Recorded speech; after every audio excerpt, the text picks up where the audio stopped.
I thought so.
I do.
Bhagavate Ramakrishna Namo Namah.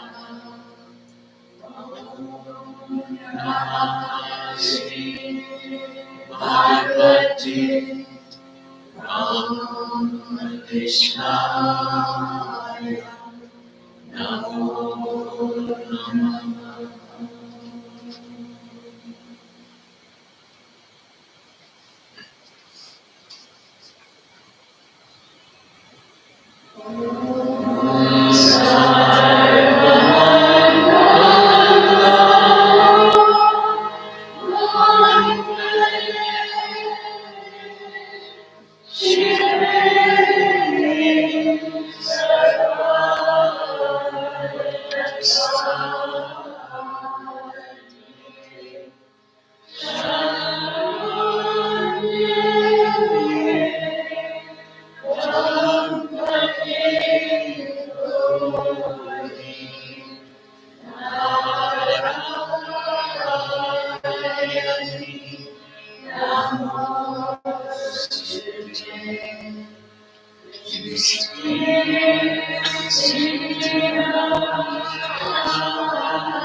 will now have the pleasure of having Vidur do some chants for us. We'll just take a couple of minutes to get this set up, and then we'll be right into the chants.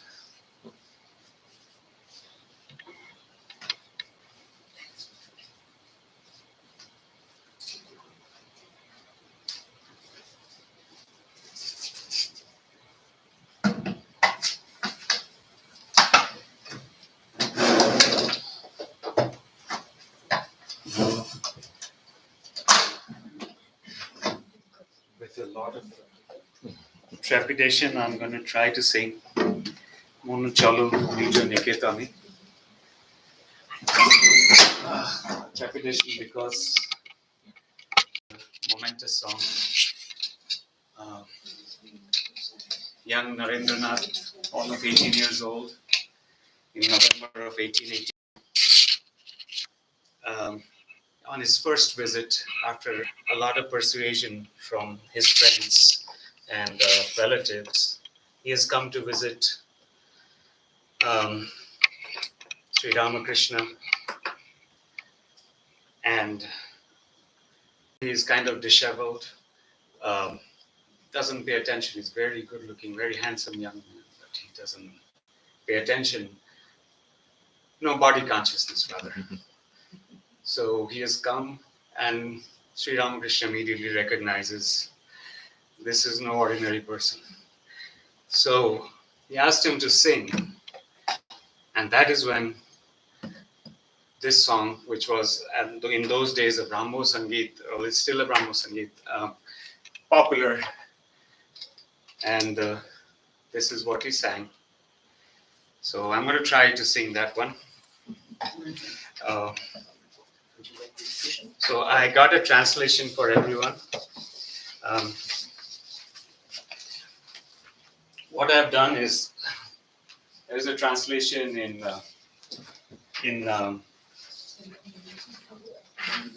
on the other side is the yes.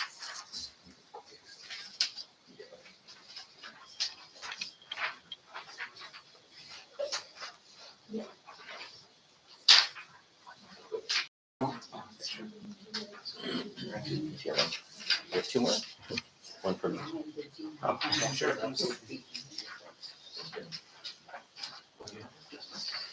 So a lot is lost in translation.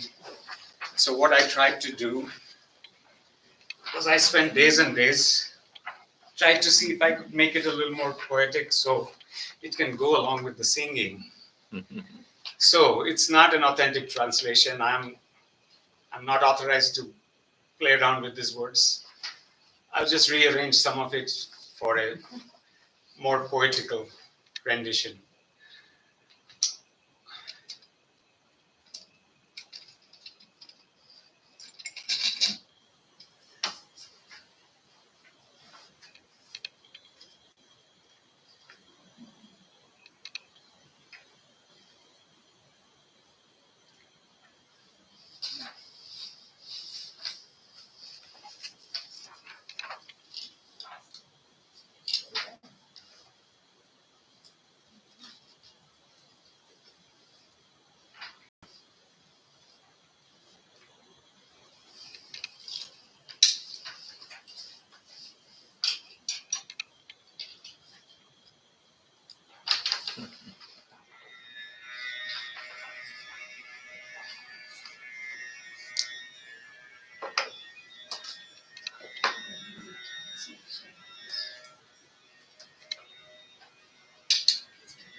So the translation is available in,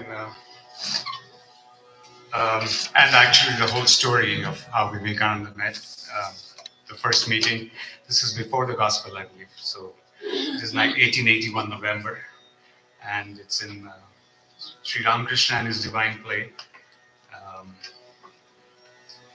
Volume 5, Chapter 3.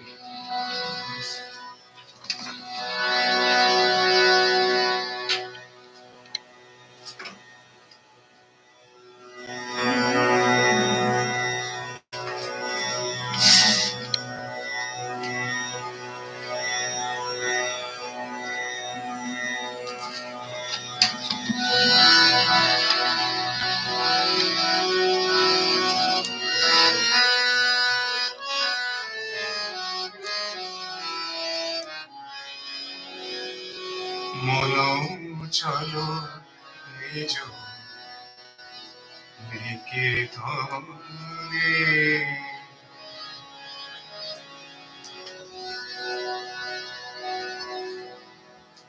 I'll say the translation first and then I'll the original in sing the original in Bengali. Let's return, O mind, to our own true home. In alien land, in foreign guise, why roam? সংসার বিদেশে বিদেশীর বেশে ভ্রম কেন অকারণে মনো চলো নিজ নিকেতনে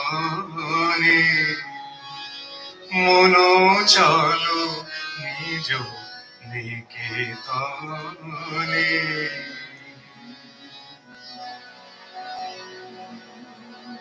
These elements and beings unknown, all alien, none are your own. Unconscious in love of the exotic, why forget the one intrinsic? বিষয় পঞ্চক আর ভূতগণ সব তোর পর কেহ নয় আপন। বিষয় পঞ্চক আর ভূতগণ সব তোর পর কেহ নয় আপন। পর প্রেমে কেন হয়ে অচেতন ভুলিছ আপন জনে মনো চলো নিজ নিকেতনে মনো চলো নিজ নিকেতনে।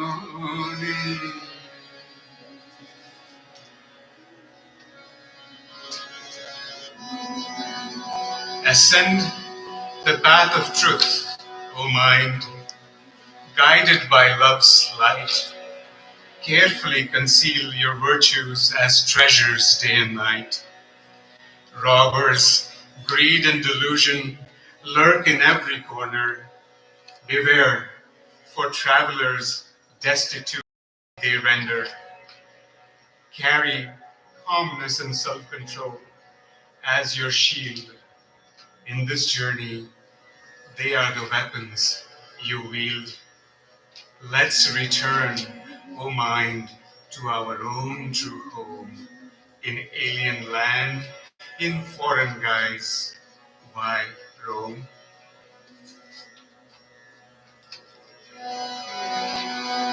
সত্য পথে মন করো আরোহণ, প্রেমের আলো জ্বালি চলো অনুক্ষণ।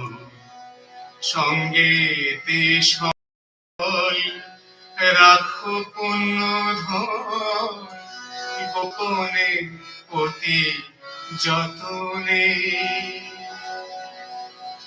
সত্য পথে মন করো আরোহণ, প্রেমের আলো জ্বালি চলো অনুক্ষণ। সঙ্গেতে সম্বল রাখো পুণ্য ধন, গোপনে অতি যতনে। লোভ মোহ আদি পথে দস্যুগণ, পথিকের করে সর্বস্ব মোষণ। লোভ মোহ আদি পথে দস্যুগণ, পথিকের করে সর্বস্ব পরম যতনে রাখো রে প্রহরে সমদম দুই জনে মনো চলো নিজ নিকেতনে মনো চলো নিজ নিকেতনে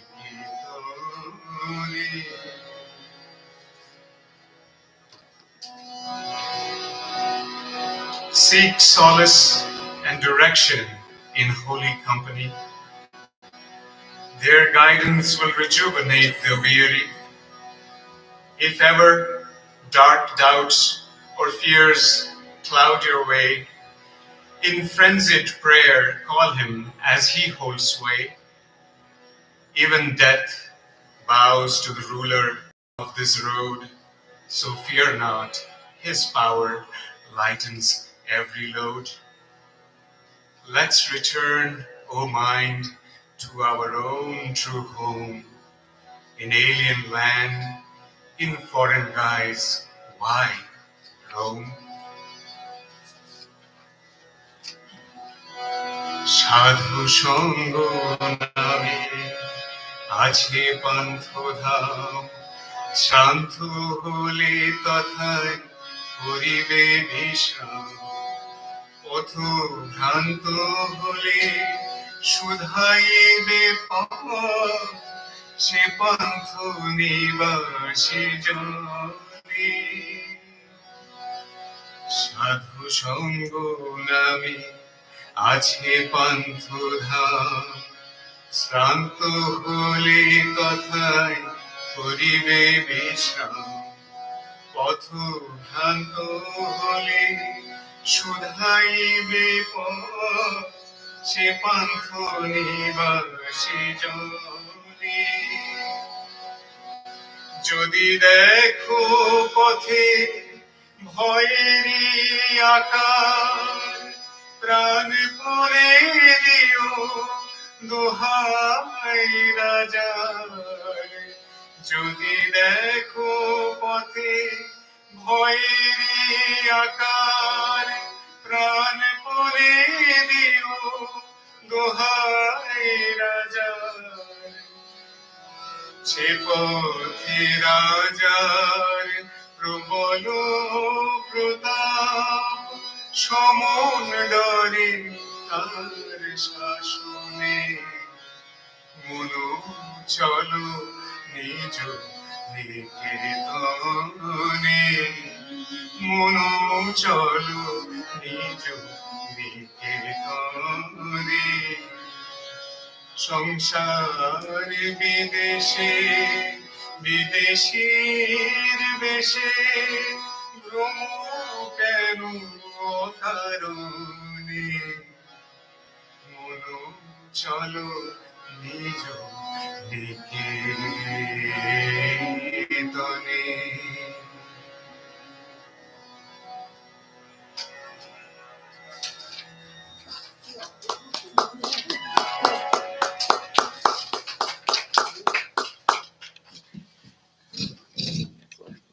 That's it? Okay. One and done, huh? Very nice. Okay, this is a little bit extempore, so I don't know how I might mess up. Again, this one also I've tried to translate it. This is a famous Rabindranath Tagore song. Rabindranath Tagore was a contemporary of Ramakrishna and Vivekananda, actually. So he sang this for Ramakrishna in a Brahmo Samaj meeting. He sang it on the piano, and it's a song about humility. Amar matha nato kore dao he tomar chorono dhular pore. So his own translation, he won the Nobel Prize, Rabindranath Tagore.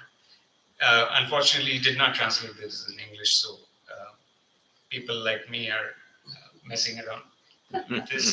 So again, I've tried to make it as poetic as possible.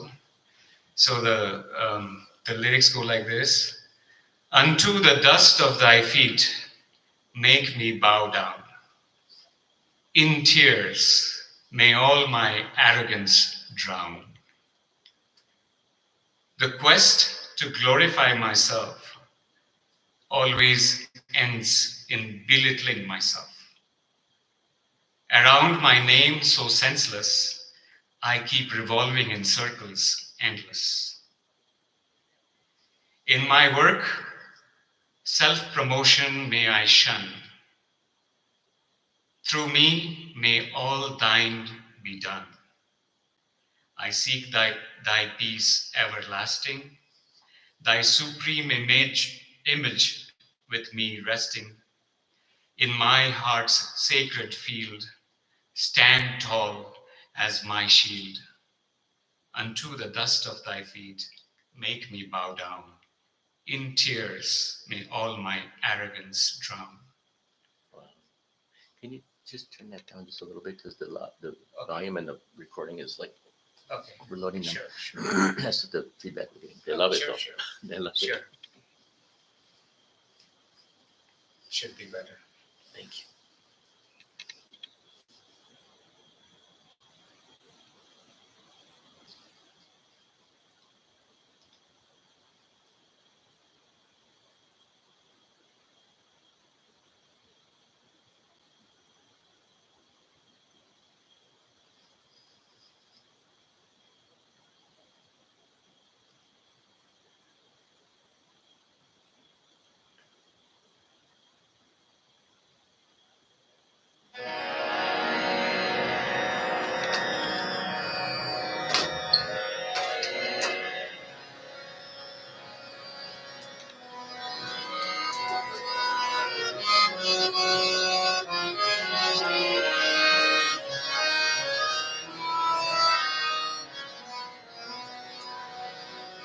This was on May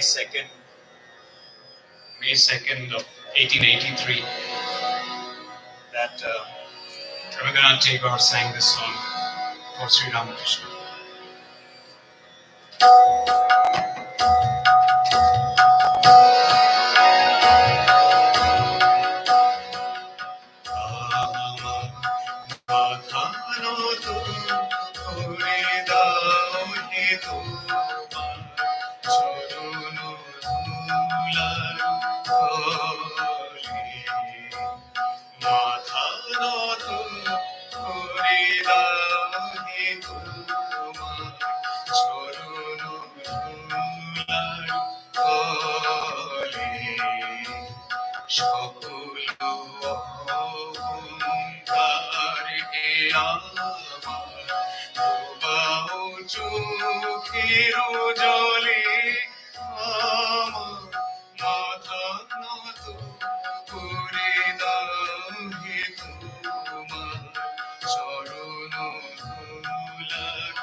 নিজেরে করিতে গৌরবদান,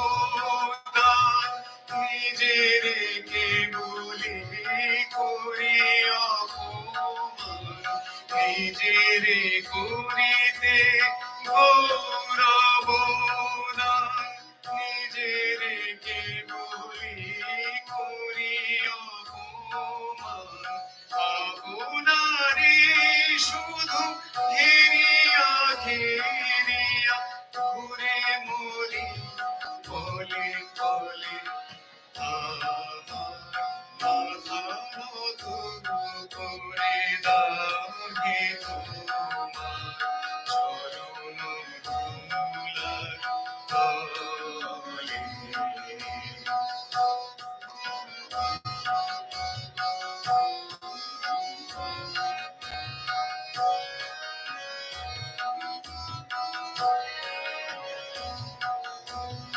আমারে না যেন করি প্রচার, আমার আপন কাজে তোমারি ইচ্ছা করুহে পূর্ণ আমারো জীবন মাঝে আমারে নাম যেন হরি প্রচার আমারো আপন কাজে তোমারি ইচ্ছা করো হে পূর্ণ আমারো জীবন মাঝে যাচি হে তোমার চরম শান্তি পরাণে তোমার পরম কান্তি যাচি হে তোমার চরম শান্তি পরাণে তোমার পরম কান্তি আমারে আড়াল করিয়া দাঁড়া হৃদয় পতলে আমার মাথা নত করে দাও হে তোমার চরণ ধুলার তলে সকল অহংকারকে আমার প্রবাহ চোখের জলে আমার মাথা নত করে দাও হে তোমার চরণ ধুলার তলে।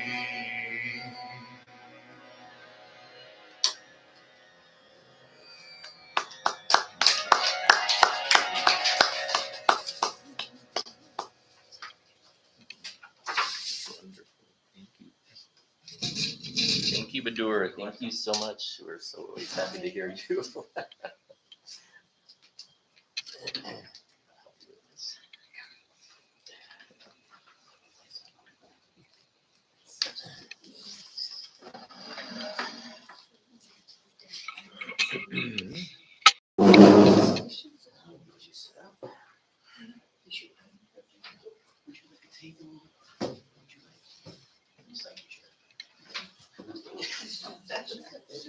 Sure.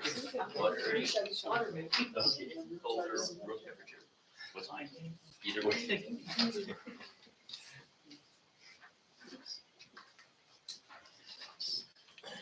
I don't know. I don't want to unplug it. Just Well, something. I think your translation is more beautiful than the Yeah. one I read. Yeah, Much more beautiful. really. I think we should bring it out in the Yeah. book. Look at all the translations you make. Even this one was so good. Our Mata Rataka, It's beautiful. beautiful Yeah. translation. Bring out a small booklet. I think that would be a good idea. Yeah. Because Ramakrishna and do How many different more other gospel songs do you know? I know only maybe 4 or 5. I have to work on those.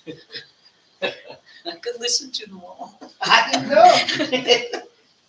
And I don't speak Bengali, but they lift your whole being up.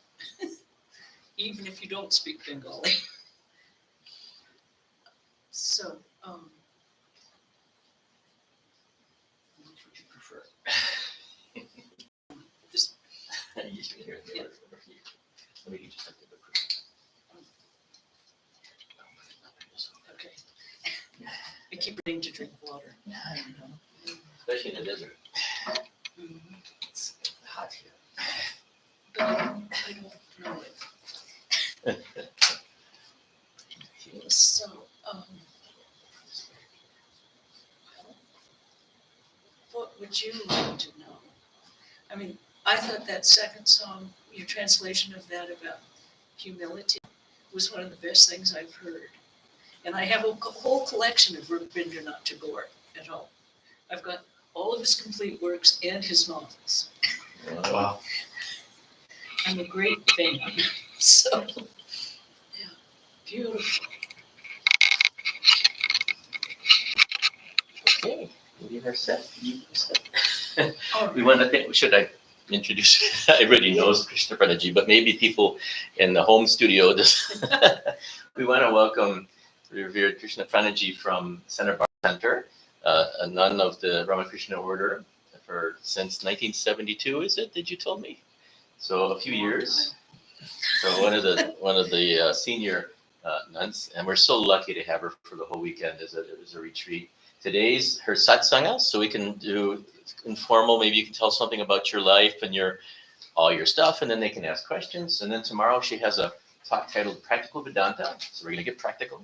And then the next day it's Mahamaya on Sunday, which she'll tell you about what that means, special meaning.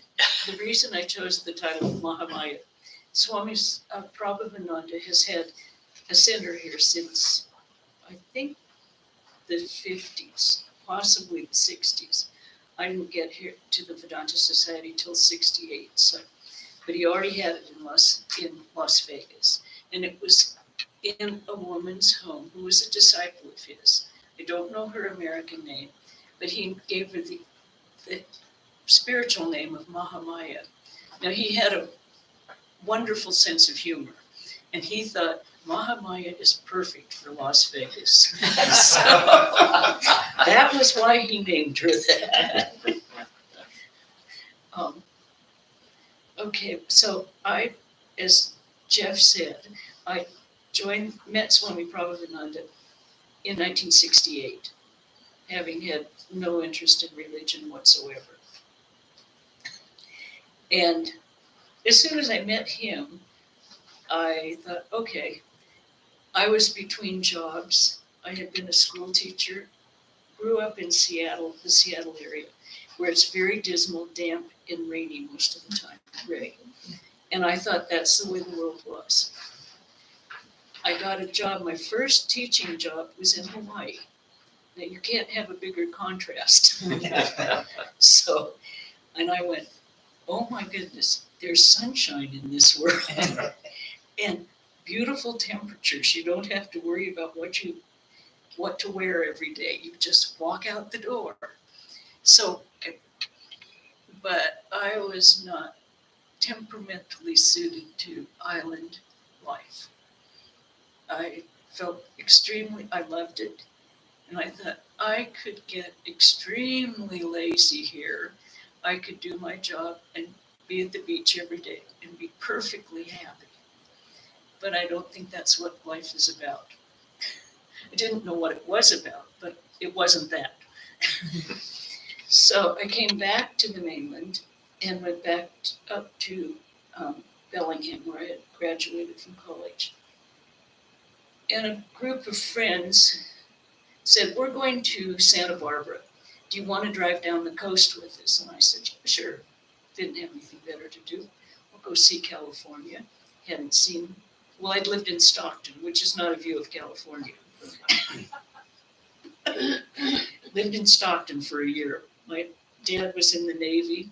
And do you know that on that American River, in the middle of the flattest lands of agriculture, you suddenly see a giant Navy ship going along in the river. And it's so strange, so incongruous, but that's all I'd see.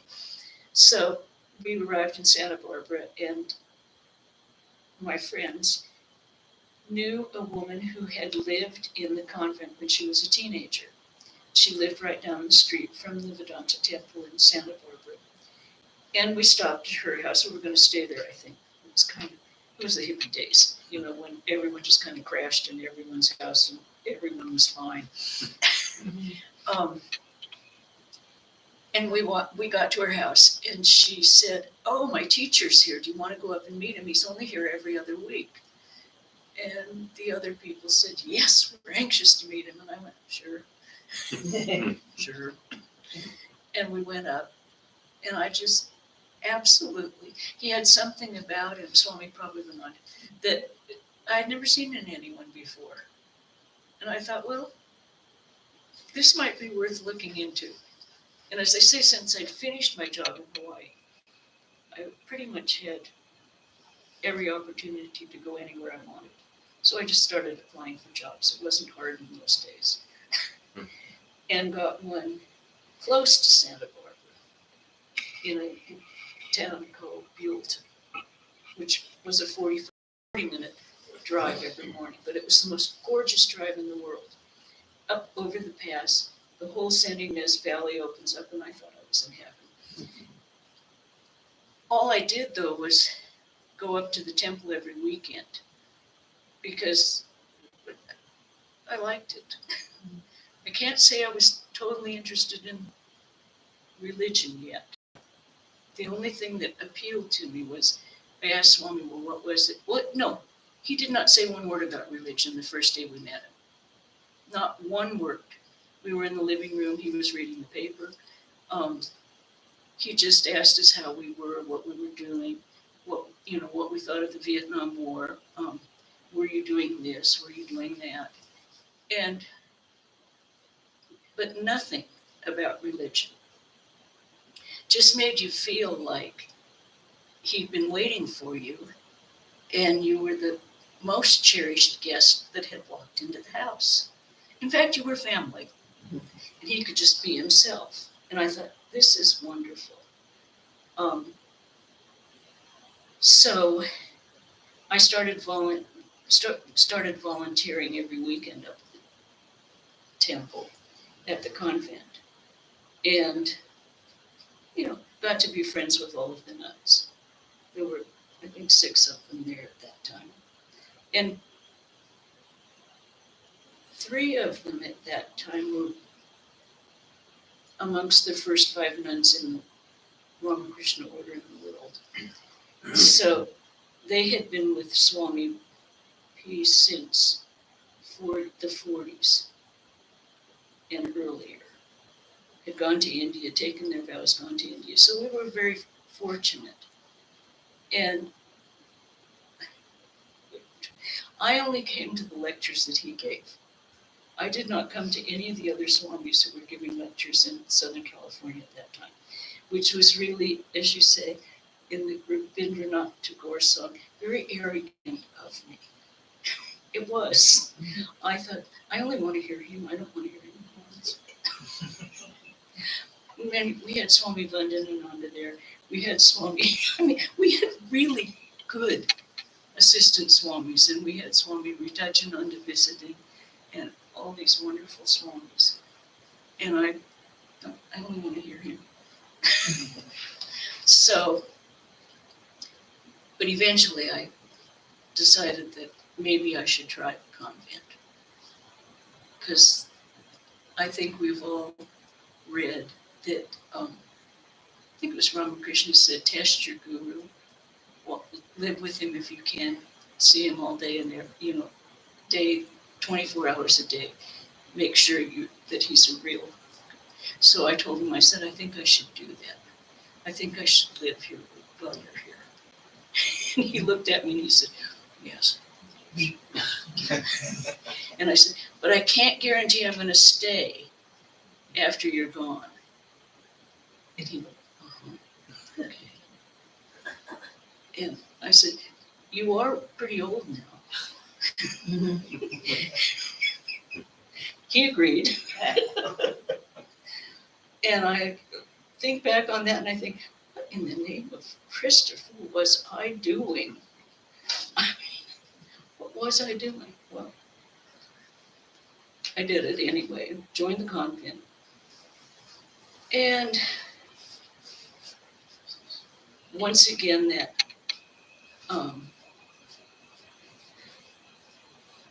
very stupid arrogance took shape. And one of the senior nuns came out of his room. He had a room in the convent building, in the main building. That's where he stayed when he came. There were 2 bedrooms in the house that we have, the living room, the kitchen, and the dining room.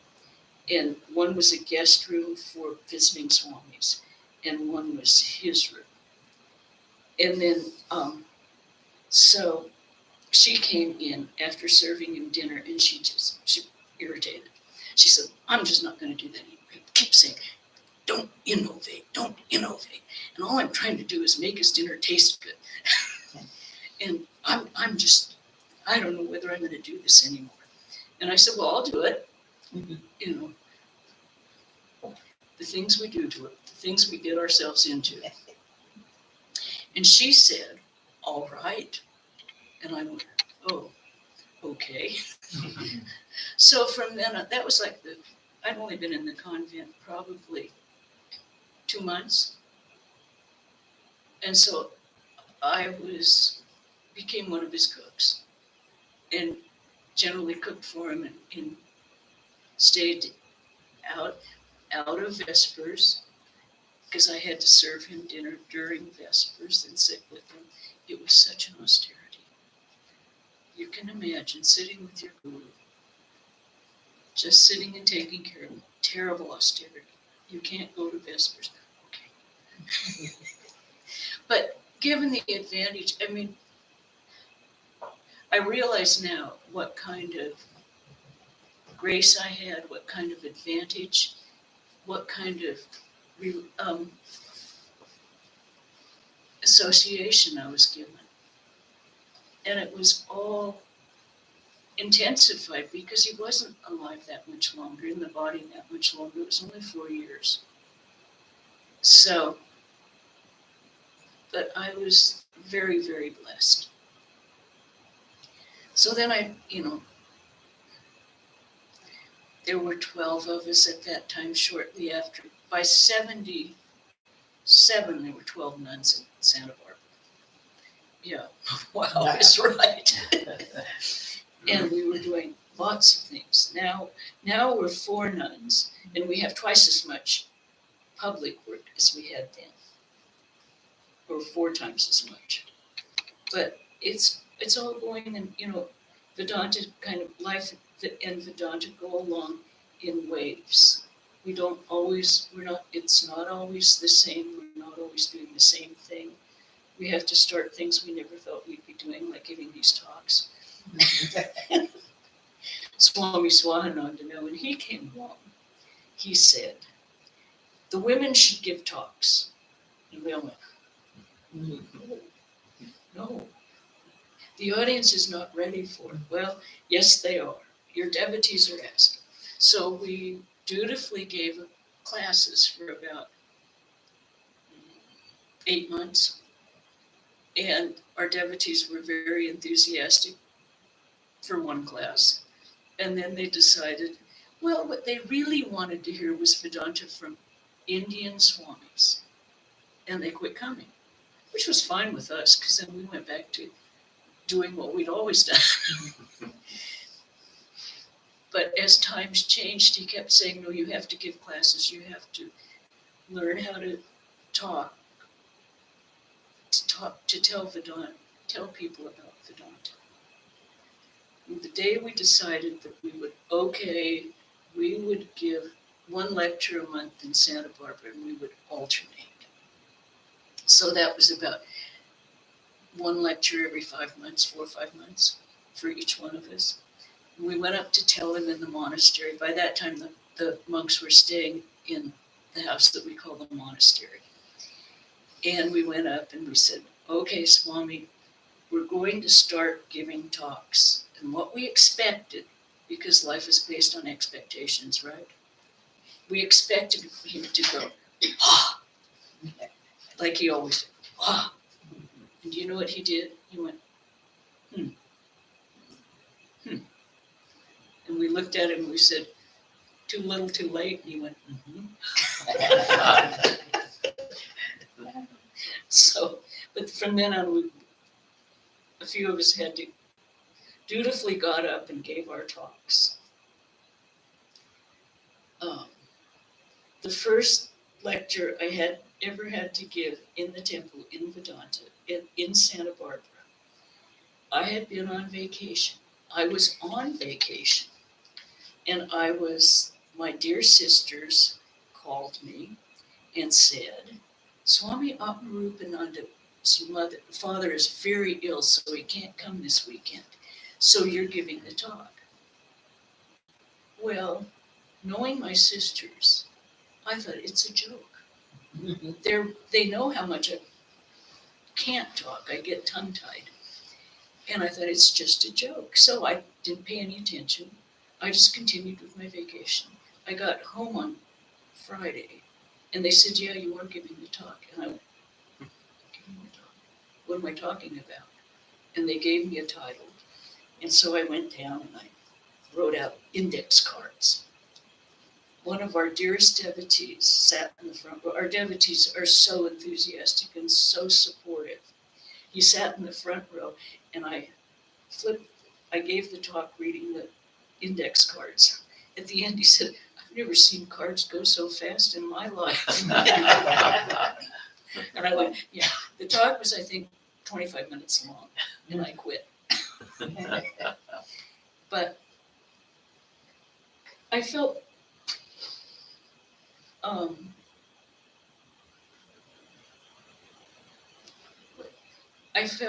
that I had not done what I should have done. I should have done better. But then I also remembered that when the Swamis had come to America in the beginning, Swami Pravrajika, his first talk, he couldn't give it. He walked off the stage.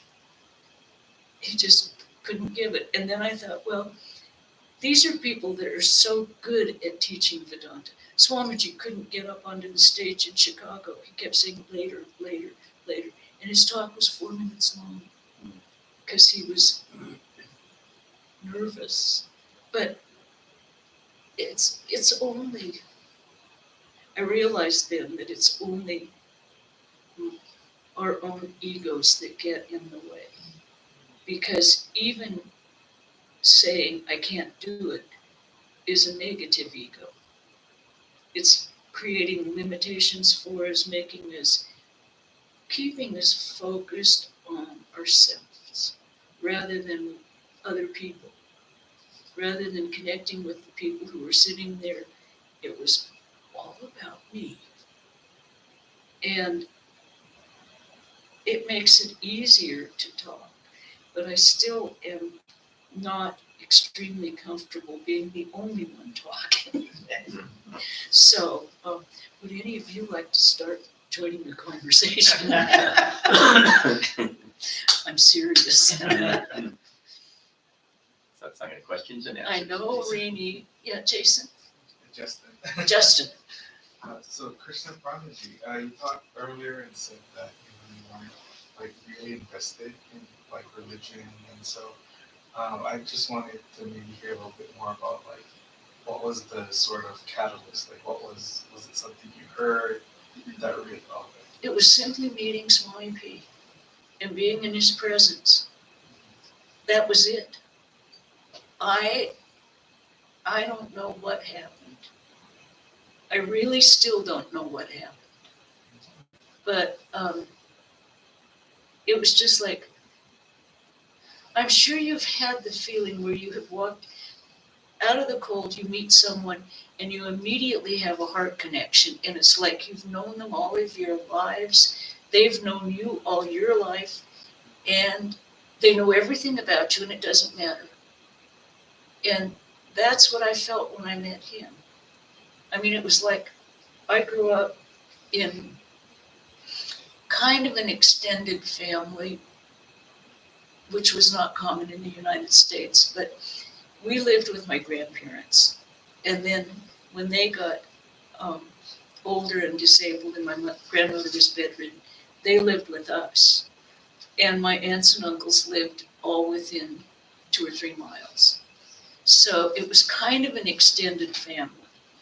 And I think my grandfather was my favorite person in the world. He'd go out and smoke his cigars, and I'd sit out there and we'd have heavy philosophy discussions about where cats went when they died. Stuff like that. And were we going to grow tomatoes? Just strawberries. But when I don't know, when I saw Swami Prabhupada, it was like, that's it.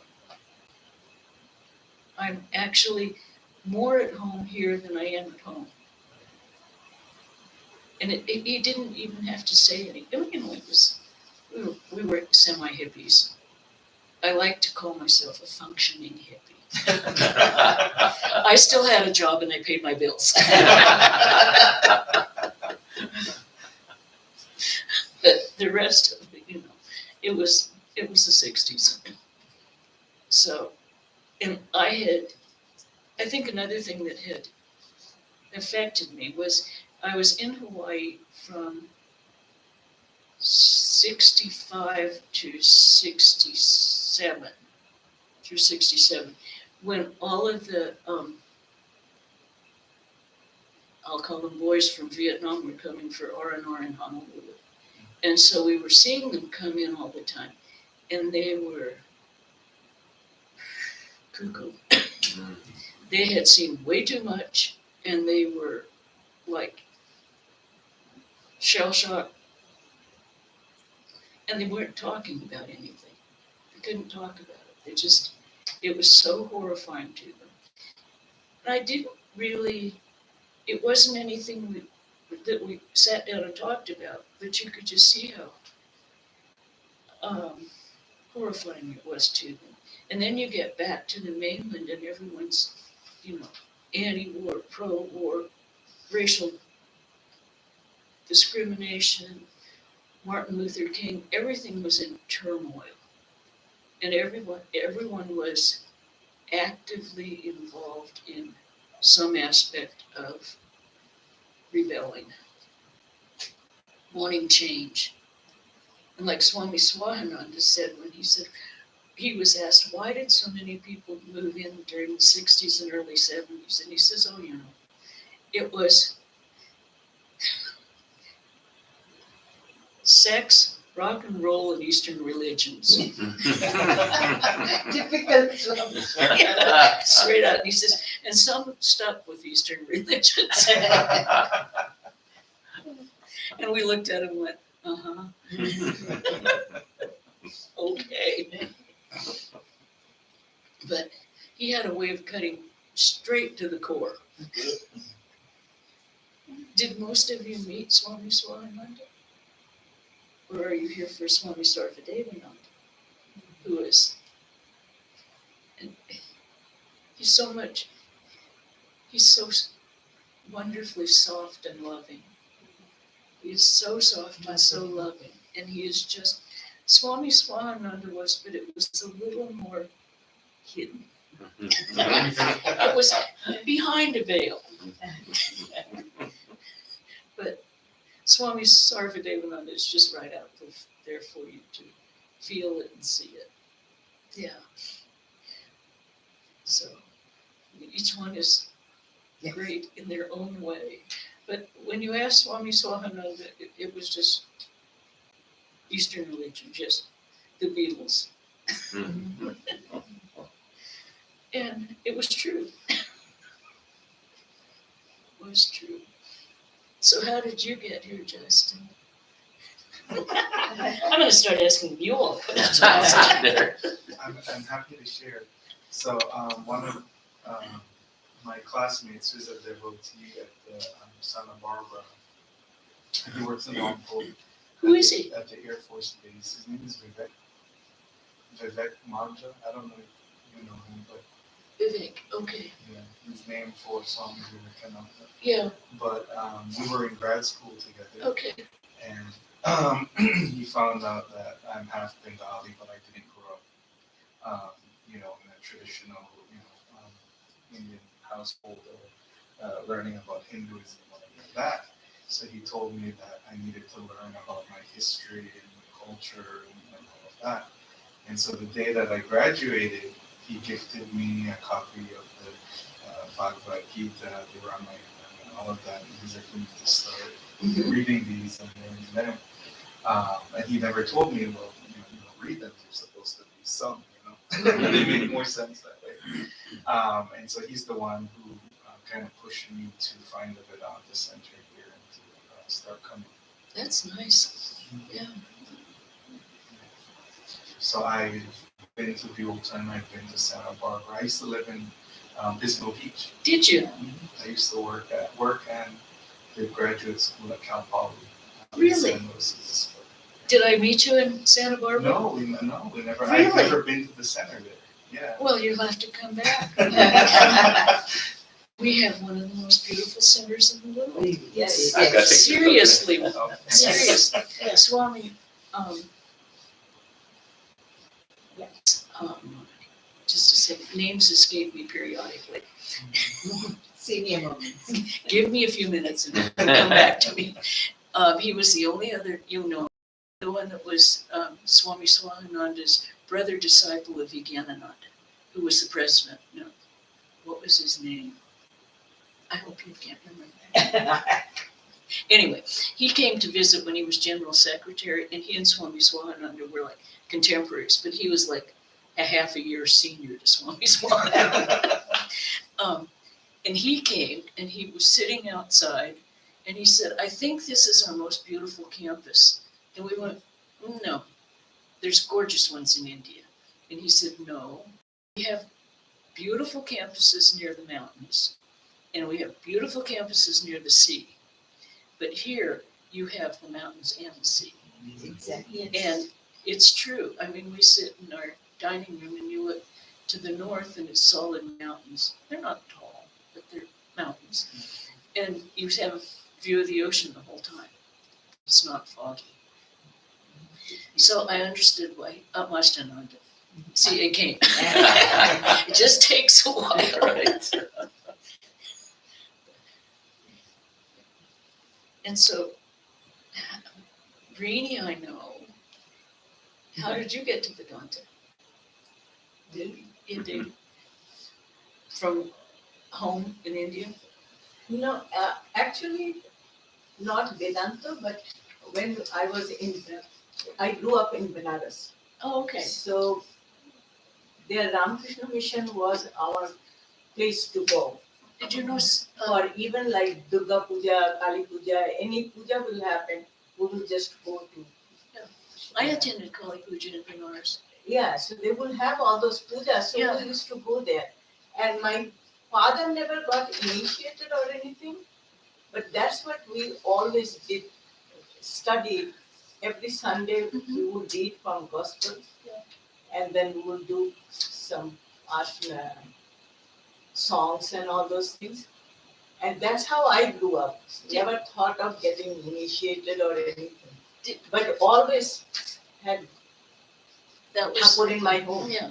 So I started coming here in 2013 from all other friends. Yeah. Like Caroline is at that time, I think she was the one, Mahamaya, she knew Mahamaya. Yeah.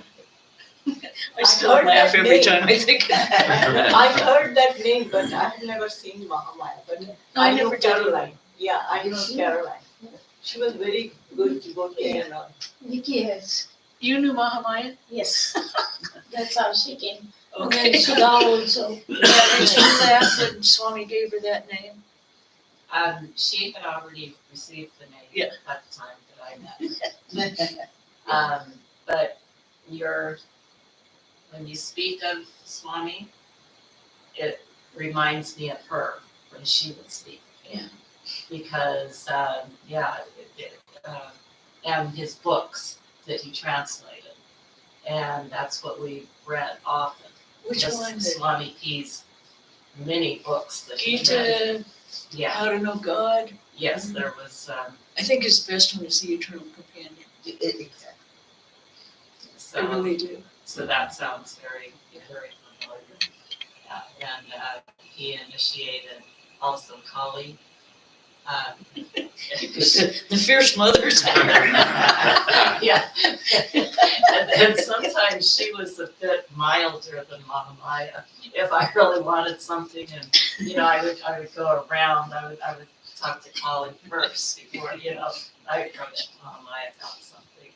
But then Carolyn, when she was initiated, we never knew why she didn't receive an initiation name. She still went by Carolyn, so. Well, I can tell you why. Sometimes Swami did not give names unless people wanted them. Now, I came with a nickname, and he just laughed and he said, I don't have to change your name. Well, one of the other nuns said, yes, you do, because she's not on your diet. I had been called Ghee my entire life. Ghee, out of who knows where. And he just laughed. He did have a wonderful sense of humor. He had a wonderful sense of humor, and he laughed about it. He tried to tell jokes, but it was always a disaster because he gave the punchline before he told the joke. And it was like, I'm going to tell you a joke, and we'd all go. So, as you were in Benares, did you know Satan Maharaj? I don't know his Swami name. I only know Satan Maharaj. He was in charge of the hospital. No, I don't think. The Purvananda who was at Vermont. I got initiated by Chagodevananda. Yeah, but I mean in Benares. When you were Benares. young. Oh, yeah, at that time, that's like 16 years. 1978, it was Satan Maharaj. Yeah, I left Benares in 69. Oh, okay. So at that time, now I have in the same mode that right now maybe I don't remember the name, but it will come in 5 minutes. So those, because we used to also go to Shivastram, which was the hospital and all those things. Yeah. And so we would. So at that time we knew all those Brahma, and one of them ultimately he went to Belur also to become. I think he was vice president or something. Probably. But Wasn't Satan Maharaj. one of my sisters, she never got married or anything, and she became the devotee or the initiated even when she was less than 40. She worked and all in the librarian and all, but that's what her thing was, only Ramakrishna and the Lumot. Yeah. So I think that influence also came to me also, right? This is happening more and more. When I first came, there were very few ethnic Indians in Santa Barbara. I think we had 2 families that were coming to the temple. Both, well, the only one that I really remember is the Senguptas he was a professor at UCSB. So now we have so many ethnic Indians who, like you, are discovering Vedanta here. No, You know, we but read it's the like gospel just- and all, but not Vedanta as such. Yeah, but joining the Ramakrishna, Right. Vedanta is different than what we learned at that time. Right. and so, how, I don't know your name, Girija. this one Really? behind. Yeah. She is very new. She's come just today. She's a friend of mine. Oh, Nelly. oh, nice. He's the main in charge, vice Yeah. president No, there. I'm the, And Krishnaprana ji is of course from I'm the On the keeper. person. So I She's won't Nelly. ask how you got here. You got here with me. I told her yesterday, come along and we were talking about religion. I told her. Nice. What is your name again? Nelly. Nelly. Please Yeah. tell us, yeah. Yeah, it was a short notice. So you have this meeting and I say, oh, I would like to discover something new because I am not a religion person, but I am a believer. I believe in God myself. Yep. And I believe. And you say you're not religious. I don't embrace any religion Well, as such. I Because thought she was a good fit here. this is a perfect fit, I think. You can somehow just, I am rebellious also against manipulation. Hmm. And I associate, since I was a child, religion and manipulation and a lot of false statements and things like this. I grew up in a Catholic family. Yeah. But not too much. I never heard too many things about religion in my house. God inside yourself. But I follow always the advice of my father to do my best. Yep. And always to do a bit more that I can above religion. And I kept it in my life like my north, and I am happy. I am happy with my life. Good. I am happy with myself. They always look to be with people they have peace in their hearts. I was just, you're reminding me of this. I was rereading what Bharat Maharaj when I was in India. And he was in, what was his name? Abhayananda. Bharat Maharaj. Oh, Bharat Maharaj. I used to sit with him every evening that we were in Bellarmine, waiting for dinner at 9:00, which was so hard, so hard. But I was rereading some of the notes I had taken, and he said, he didn't speak a lot of English. He would have been the president of the order, but his English was not as polished as others. We could communicate. And he said, the most important thing about religion is to know yourself, your inner self. That is religion and spirituality. He said, you don't need any of the other things. You tame your mind, you know your mind, you go deep inside and know who you are. Exactly. And I thought, yeah, and that's kind of what Swami P also said. He said, you don't change yourself. I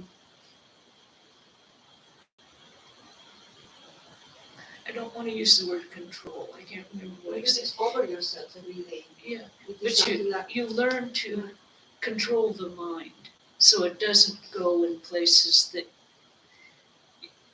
you don't want it to.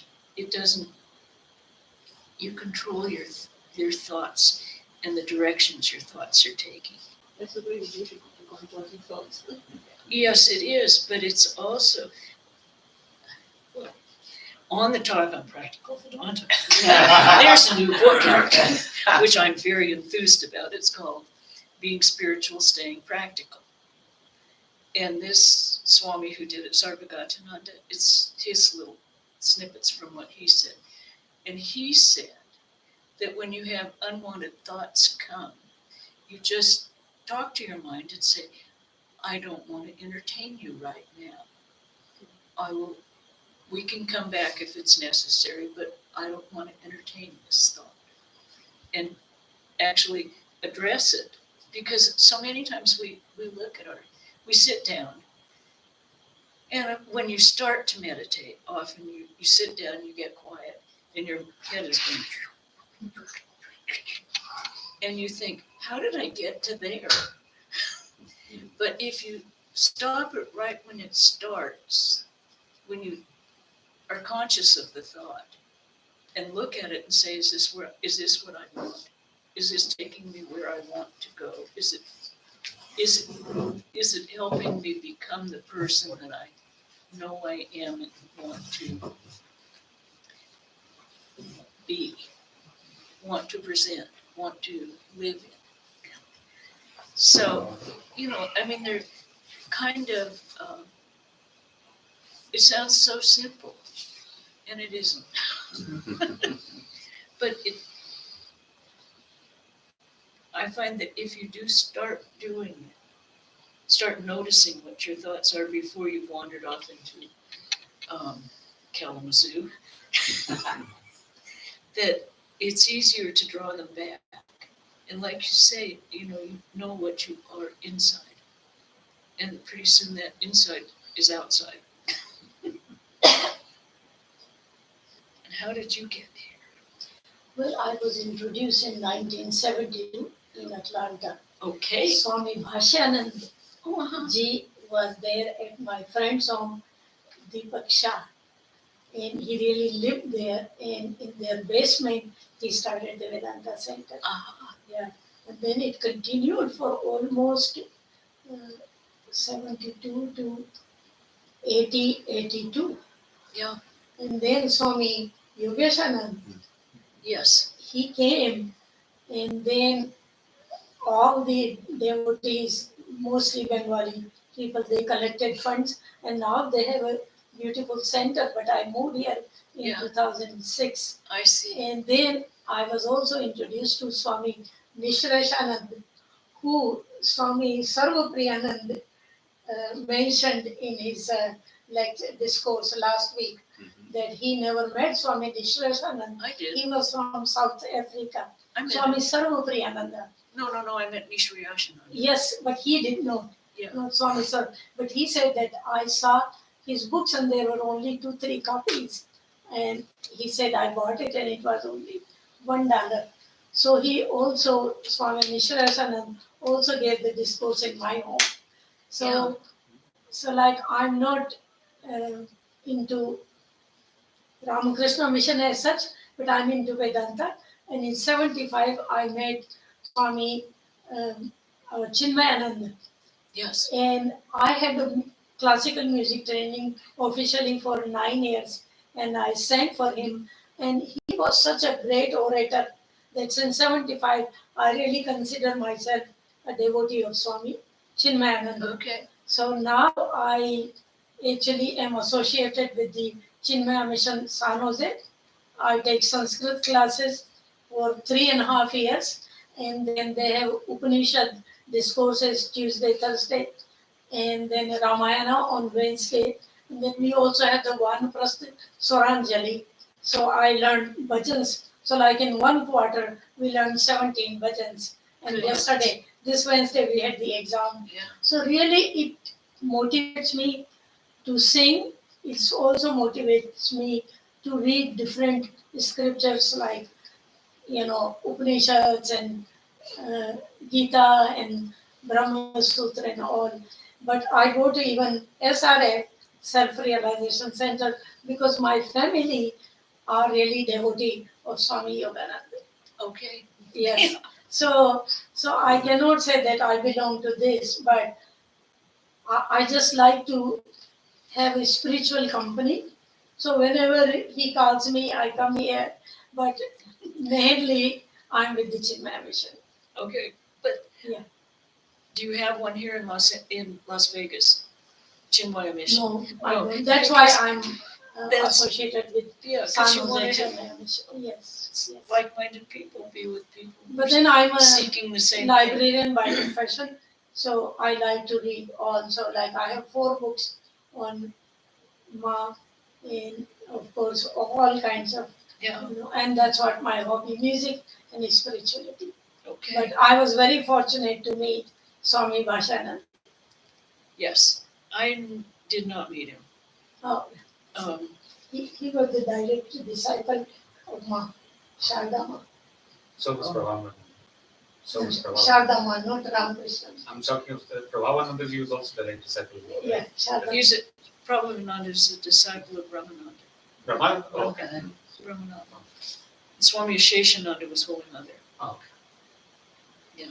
Most of the early Swamis in the United States, the first ones who founded the centers, except for Nikhilananda and Ashokananda, were all Brahmananda's disciples. Swami Brahmananda never got to the United States. Swami Trigunatitananda was building a garden on the top of the San Francisco temple for Swami Brahmananda to come, and he never got here. But he sent all of his sons over. Yeah, they were almost all of them were Brahmananda's disciples, the first Swamis that started these centers, as I say. And Swami Sheshananda, Swami Ritajananda, Swami Sheshananda, Swami Vandanananda, Swami Asaktananda all came as assistants to Swami Prabhupada. And he sent them off to various centers because they were way too senior and way too knowledgeable to be assistants. He said you should be running your own centers. And so he sent them off. And Swami Vandanananda went back to India and became vice president. Yeah. How did you get here with that beautiful voice? So, I'm one of the ethnic Indians that you mentioned, who are rediscovering not only Vedanta, Indian culture. In fact, I'm reading a lot, rediscovering my identity now. But the seed was planted when I was like 10 years old. I I was born in Hooghly district, which is Sardamas district, and I read the gospel when I was 10 years old. I was very influenced by at that young age, and that became my goal in life. But I actually told my parents that I want to, my career will be researching um, Upanishads and Vedanta. So my father was actually impressed, to He my would be. surprise. Yeah, he said, "That's a great goal." But as fate would have it, well, the conditions in India, I mean, we had to have a career. I had to have a career to. So I was also drawn into, like everyone else, and still today, I think engineering and medicine, uh, those two fields in Are you in particular. IT? No, I'm a physical therapist. Physical therapy? Yeah. So that was the seed was planted when I was 10 years old, but then at 50, that's 5 years back, I received Diksha, not in my family guru. That's from the Vaishnav tradition. So I'm initiated in the Vaishnav tradition, but I don't find a true Vaishnav more than Thakur, so that's why I come here. Yeah.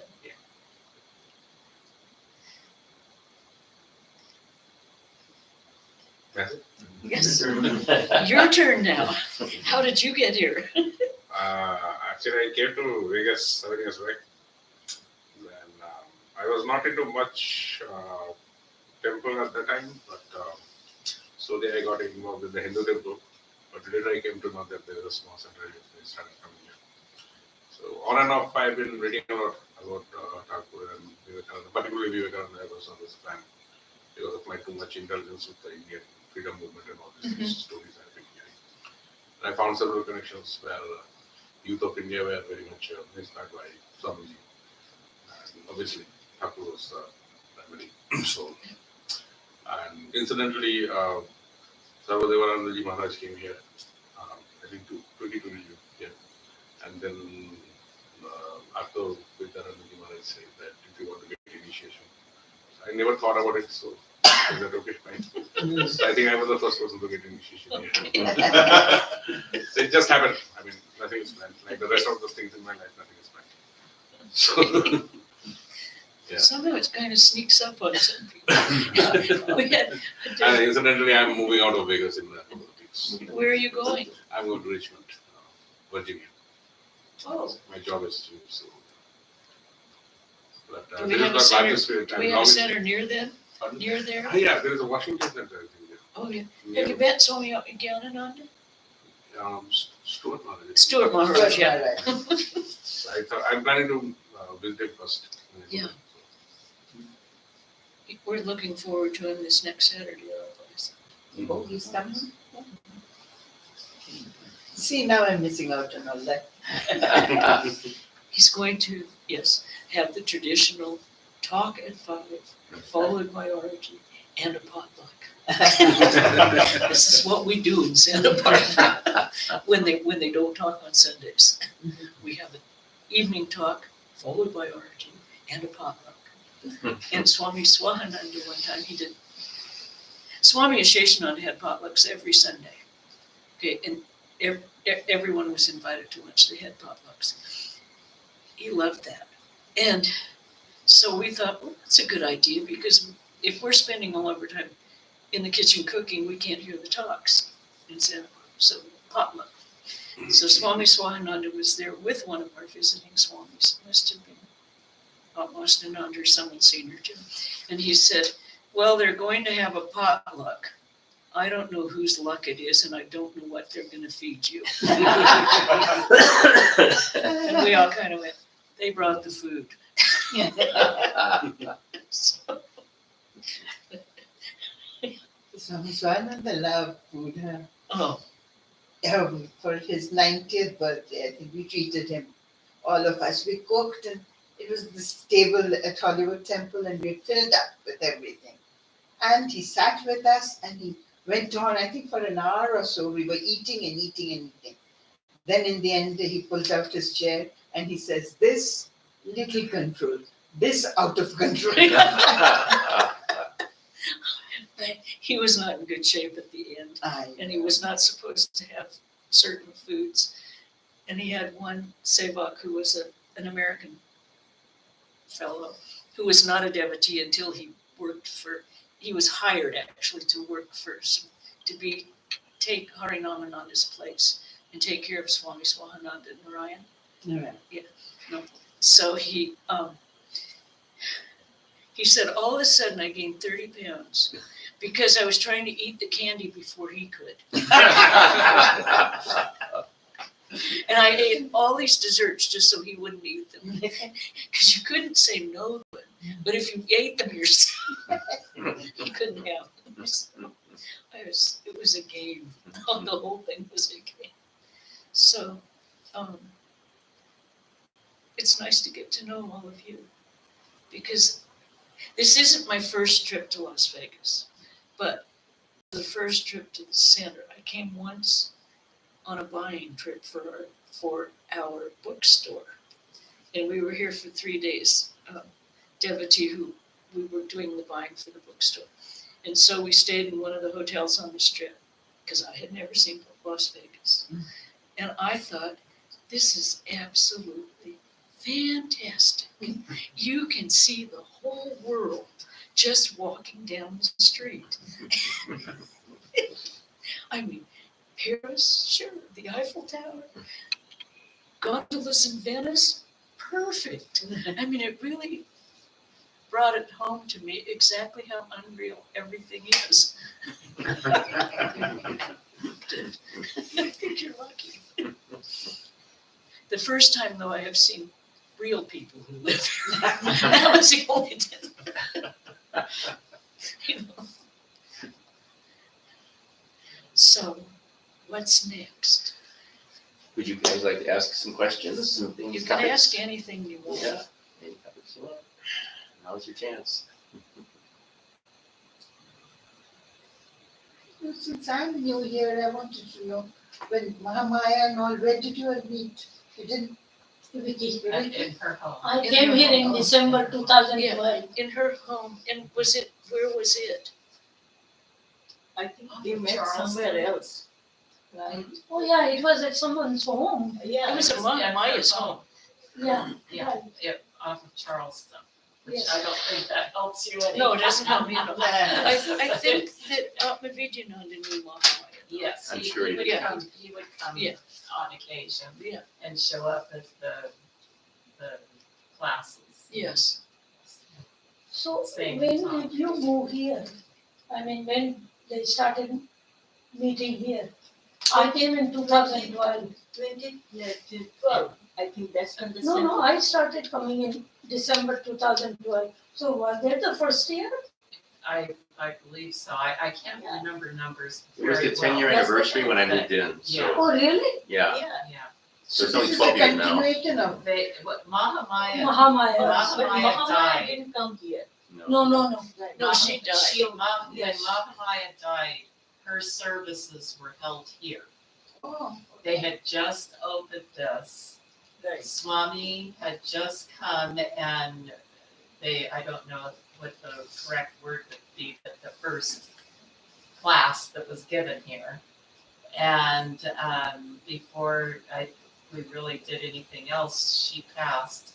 And so services were here. The memorial. And the memorial, yes. And we were out in the back because there were too many people to just fit in here.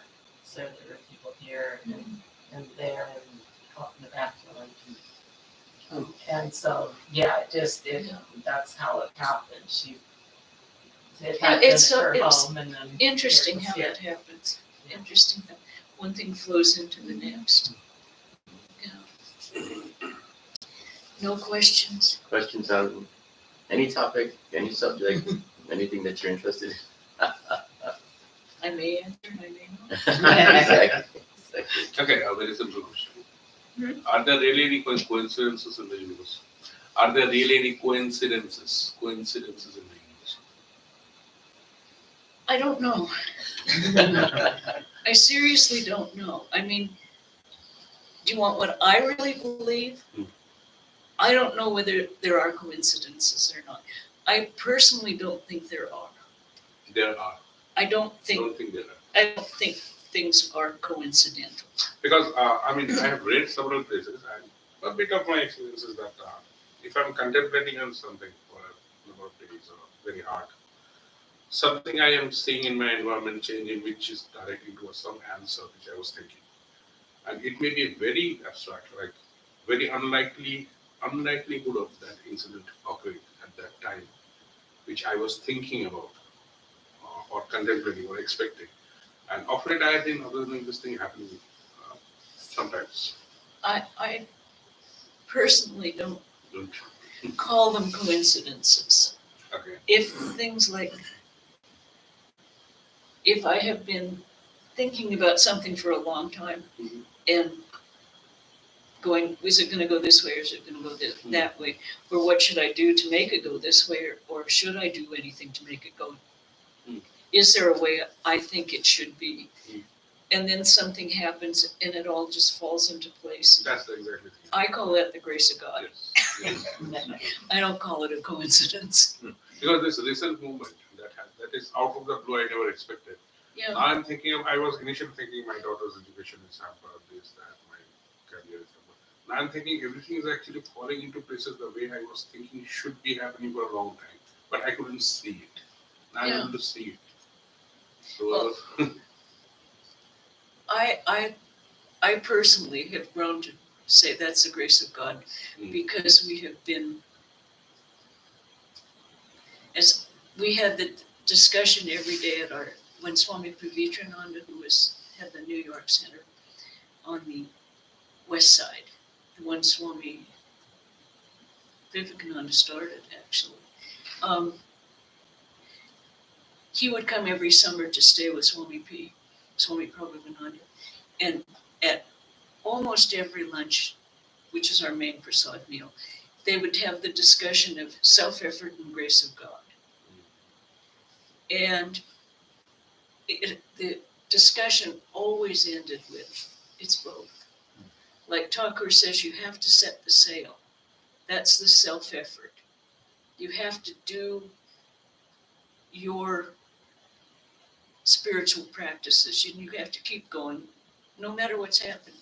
And then the grace comes, and everything falls into place. And it's another favorite quote of mine, as Abraham Lincoln said. He's one of my heroes. Everything comes out. Everything is all right in the end. If it's not all right, it's not the end. That's what. And he should know. He had a lot of those quotes that I liked. The other one that I remind myself of all the time is he says, everyone is just about as happy as they want to be. And I think about that quite often when people are not happy people, but it's because they're uncomfortable being happy. They're used to being morose. that makes sense. And you are just about as happy as you want to be. You're comfortable being. So,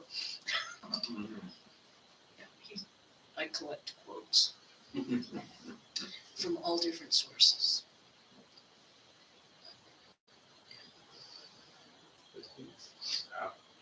If somebody would like to ask a question. You didn't say anything about yourself. Because I'm an old. Yeah. Krishnaprana. She's been on the board with me for years.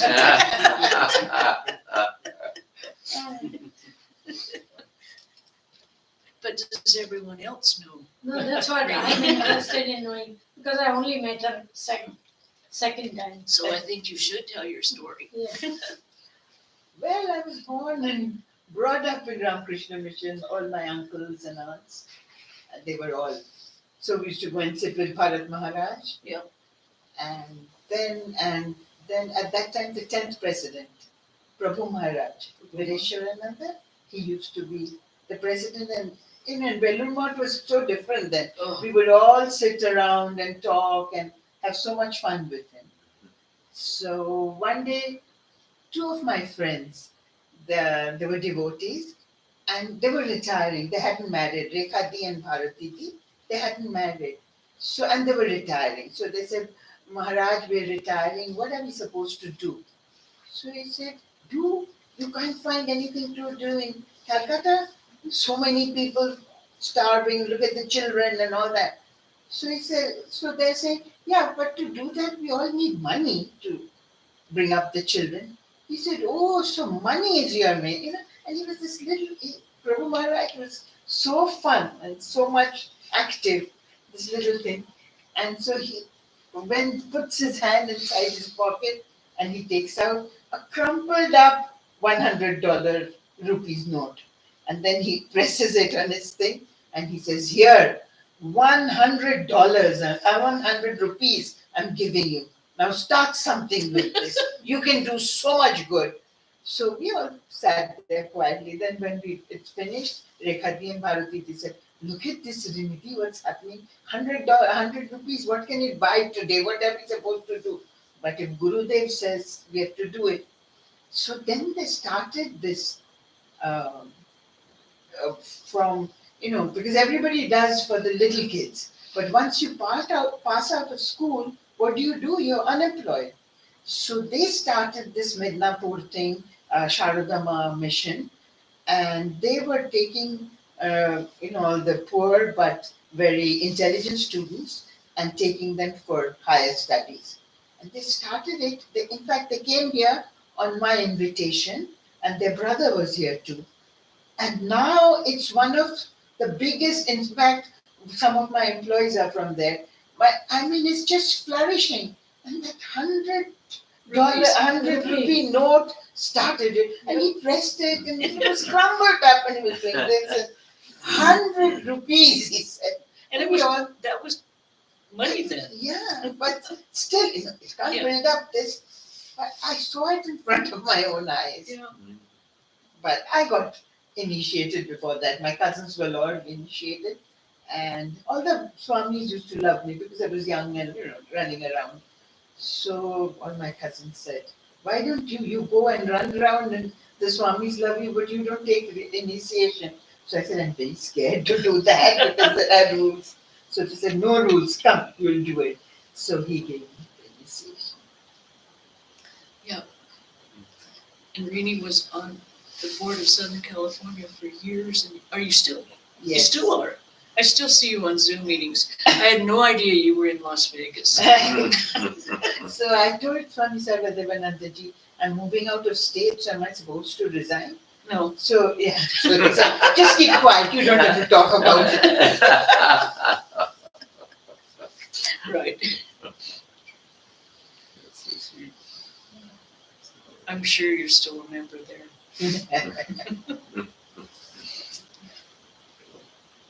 So what about you? You've been a monastic for a little while. What's the greatest prize or what's the greatest gift that you think you've gotten from this life that you've been leading? What's the greatest treasure for you? The whole life. Just having this life available. Yeah. Having found a direction that never ends, and it's always getting better. I mean, I think that's probably what we were all looking for in the 60s, was something to really go towards. And this one, as the books of I can't remember his name either, go forward. They all of the directions, all of the disciples said, go forward, go forward. Don't live, don't. Swami Swanand, in fact, used to tell me when I was driving, and there, you go down Toro Canyon, and you can either go that way and then go that way, which takes you up a faster way to get to Los Angeles because freeway entrance is quicker. Or you can go that way and it takes a little longer to get on the freeway. And I started to go the quick way, and he said, no, always go forward. never retrace your steps or go backward. And I thought, yeah, he's made that a whole practice his entire life, and he applies it everywhere. Yeah. And I think that's probably the treasure.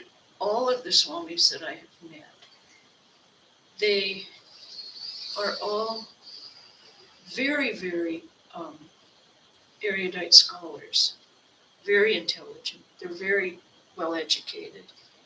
But what they do is they know all of those facts, they know all of the scriptures, but they put them into practice in their everyday little details. Because if you can't get them into practice, they stay right up there. They don't come down here. And things that are up there disappear like names. Especially as you get older. Things that are down here don't disappear. And I That think was it's my question. Since you are 4 nuns staying at the Ramakrishna mission, how do you serve the community, or what kind of routine you all have? oh How many times, like you have these courses, or our okay, when the societies were started in the United States, they were started on Vivekananda's precept that Americans did not need social service. America had managed social service so well that they did not need that. What Vedanta societies were to do was to impart spirituality, teach them how to be spiritual. Americans were already active enough. They were into everything. And he says it over and over again. He said it to Brahmananda said it to the swamis who came. You give them philosophy, you give them something to live, to put in their hearts to live by. India has the spirituality, America has the technology. And the ideal would be to have the spirituality and the technology together. A person who could practical in life, but with high spiritual ideals. So the early swamis never taught, they didn't start talking about Thakur or Ma or any of the personalities until probably into the 70s. So they went from the 20s to the 70s, telling about spiritual practices, spirituality, the spiritual truths of the Vedas and the Upanishads, how to know God, Patanjali's yoga aphorisms, Ashtavakra Samhita, the Gita. This is what they taught. They taught the moral principles of those books and how to put it into your life. They also, they did emphasize having a guru, a teacher. And individually they initiated people, but it wasn't like, oh, you have to get initiated if you come, none of that.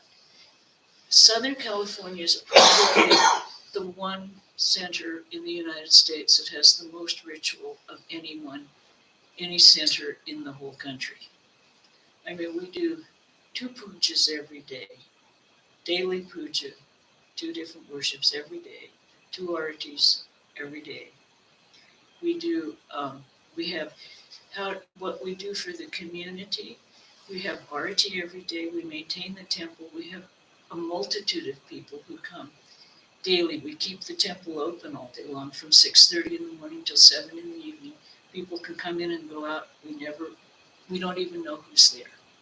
They can go in and go out and meditate. And I met a guy on the plane today, and I sat next to him, and he said, I said, what are you doing? Are you going to Vegas? Yes, I'm going to a Shania Twain concert. I won it. And I went, great. Yeah. And he says, what are you doing? And I said, I'm giving some talks on Vedanta. Oh, I love the Vedanta temple. I've never seen it before in my life. But people come constantly just to go in, sit and meditate, sit in the quiet, get the vibe. So we maintain that. We have a bookstore. We sell all of the books. Plus we sell murtis and clothes and a little this and that. And you can set up your altar. We have it all. We take part in the interreligious council that we have in Santa Barbara. Pravrajika is one of the chaplains for the hospital. We take care of, we're one of the founding churches of a transition house for the homeless, which we have been doing now for 37 years. And that is once a month. Each church takes one day a month, and there's enough churches to do it, sometimes some groups. It was a homeless shelter started because there were families from Texas who had come to try and get jobs in the oil extraction in Santa Barbara when they bottomed out in the 80s, I think. And the Methodist Church saw these families, little kids sleeping in their cars on the streets.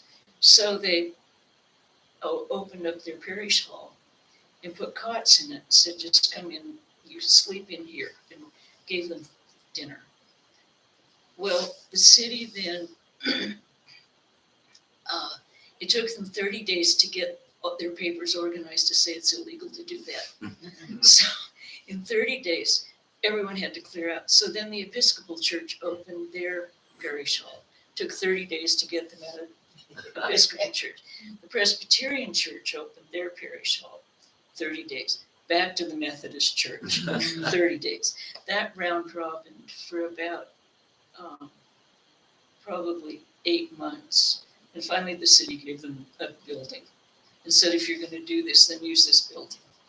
So that's when they contacted all the other churches in town. And we said, yeah, we'll take a night and we'll be there. And what it is we supply dinner, prepared dinner for close to 70 people now. Mostly over half are small children, under teens. And then the other half of the population are teenagers and parents. We supply the dinner, we go down and serve it. We supply the lunch for the next day. This is a shelter that they cannot live in. It's an overnight shelter for the protection of the kids.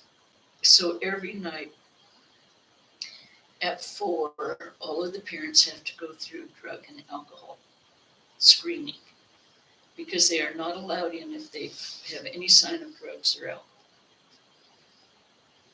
As I say, it's to give the kids a safe place to be, let them have not a normal upbringing, but as close to normal as they can. And now they've got a much larger building that the families can have a private room. They're not huge rooms, but they can be as a family in one private room. When we started, it was bunk beds down the middle of the Quonset hut. And it was about 30 people. So it's a highly successful. When they called it transition house, it was to transition people back to the working, full functioning families. And they were allowed 30 days to get themselves together, right? Not right. In Santa Barbara, it takes $10,000 to get into an apartment. And no one's got that much money who's on the street. So they've extended you stay until you get yourself organized. So, yeah, now they have an apartment, they have a secondary, when you graduate from transition house, you go to what they call the firehouse. And that in that situation, they help the parents learn how to help their kids with homework, how to run their own bank accounts, how to do budgeting, they have to do their own cooking and their own food buying. But they're helped with how to budget because so many of them have no idea. I mean, they're really clueless.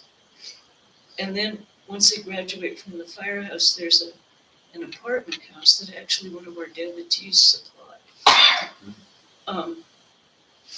And they are given rent commensurate with their income. So, and they have an 82% success rate in getting people back into regular homes and housing, which is astounding. Very good. Yeah, I mean, it's an astounding success rate. Finland came over and looked at the prototype on how to do it. And a couple of other countries came over because it is successful. Now, I don't know if it's successful. I have no idea why. We've got wonderful devotees who volunteer. Everyone volunteers. Everyone's a volunteer. So you don't have people living in tents and all that? Too much. Not too many in tents. We have homeless people. Not like they're trying. We have a lot of people on the street, but they try to get them off the street in Santa Barbara.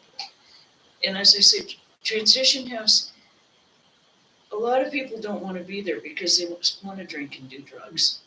But the whole purpose of it was to protect children.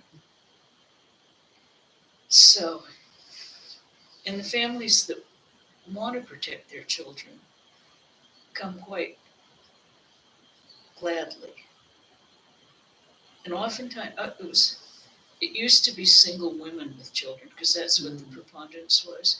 But now it's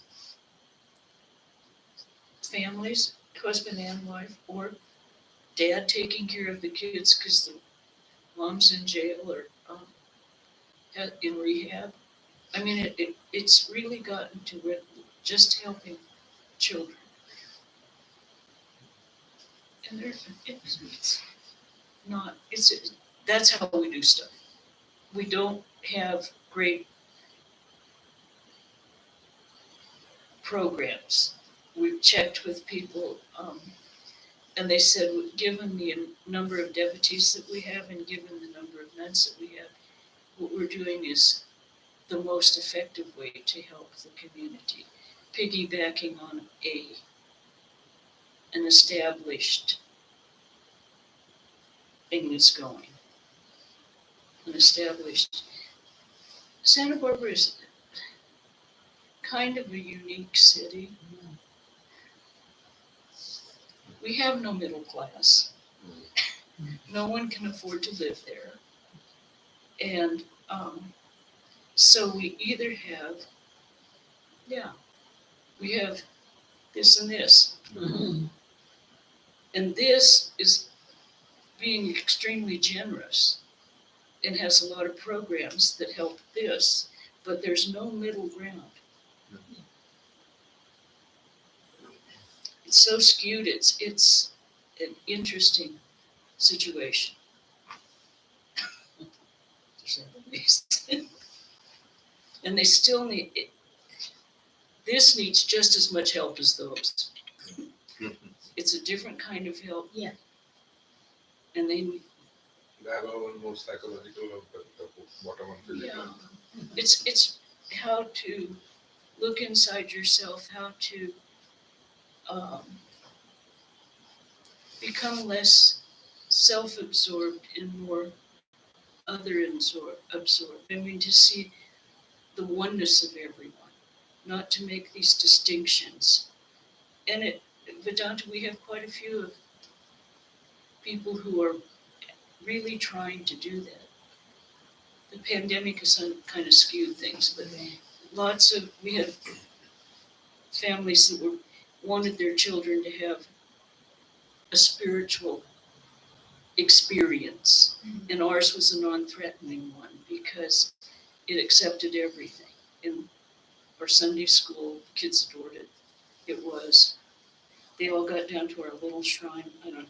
We have this small shrine that's a small adobe building, 9 by 6, 6 by 9. And we take the kids down there to offer flowers, say a few prayers, learn to bow down to the altar, wave incense. Oh, they love to wave incense and light candles. That's the 2 favorite jobs. And then we take them back up to the house and they eat prasad. And that's an even better thing. So, we don't put a lot of religious teachings on the kids. We teach them, we used to teach them Brahmarpanam and the prayer Ramakrishna said, "Thou art our loving mother, thou art our loving father, thou art our." We altered it like you did to make it more, not our loving mother, loving father, constant companion, are all in all, O Lord. And it's short and they can learn it. And they have to learn everyone's name in the shrine. And then they get to put out the candles. More fun. But they come back later.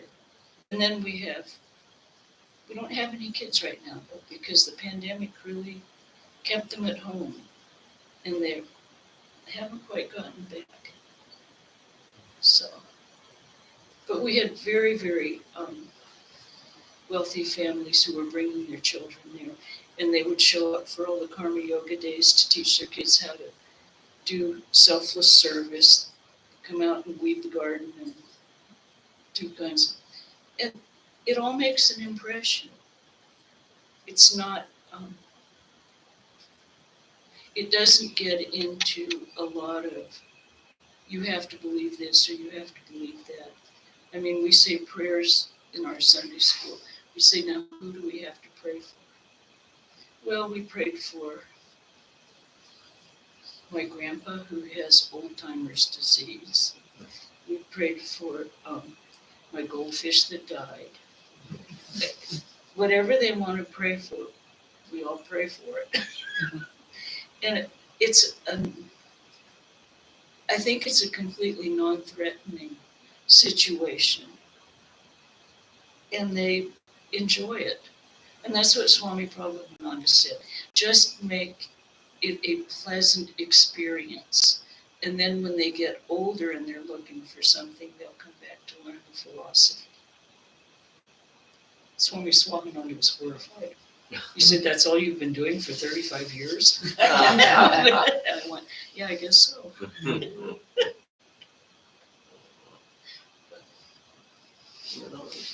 You've had a really wonderful time. Thank you so much. You get to know each other. This is the beginning of the full weekend. We've got a retreat weekend. So tomorrow we have Practical Vedanta. Practical Vedanta. She's going to be with us for the whole weekend. So tomorrow we start at 5 o'clock. We'll do RT and then do some chanting, and then we'll do the class after that. And Sunday we have Mahamaya. Mahamaya. So we'll see what the deeper But aspects. not the one who had the society. So, and that also starts at 5 with RT, and then we'll continue on until the talk. And we'll break bread after this now, of course. That's also part of the fun, is that we get to eat together and share. Are you going to come back tomorrow? Can you sing some more gospel songs? I'll try. You don't have to say yes. I really He's enjoy a very busy guy, that's for sure. I know, We I'm so sure. appreciate it when he comes, we really do. It's certainly safe. Thank you for those tonight. But well, thank you, Krishnaprana, thank you so much. We really enjoy having you here. Just your energy and your presence are really a blessing. I enjoy being here. So we hope to have you come back then. So let's hope this weekend is a build up. I think next time it's going to be Vrajapram. Well, we can't Who be. sings and still does worship. Oh, no, we're just so thankful. Thank you so much. It was an honor. I happened to meet the sisters at the Shibuko ashram, when we were doing their anniversary, their 75th anniversary, wasn't there? Yeah, 75th. Yeah. Yeah, because I lived there for quite a long time. It just so happened I walked in right in Yeah. the parking lot when you were all coming out, and I got to meet everybody, and they invited me up to Santa Barbara, and I did. Yeah. One day I drove up and drove back. And all of a sudden he says, "Can you come to Las Vegas?" And we went, "Oh, I don't know, I guess so." Well, you know me, I always try to get the best for us, so you come back for us. Thank you so much. Oh, Thank you. Thank you, Mother. So now we'll get ready for some food. Can I keep this? Oh, yeah, it's for you. Such a well translated. Yeah. Thank you. I will wait for the booklet that will.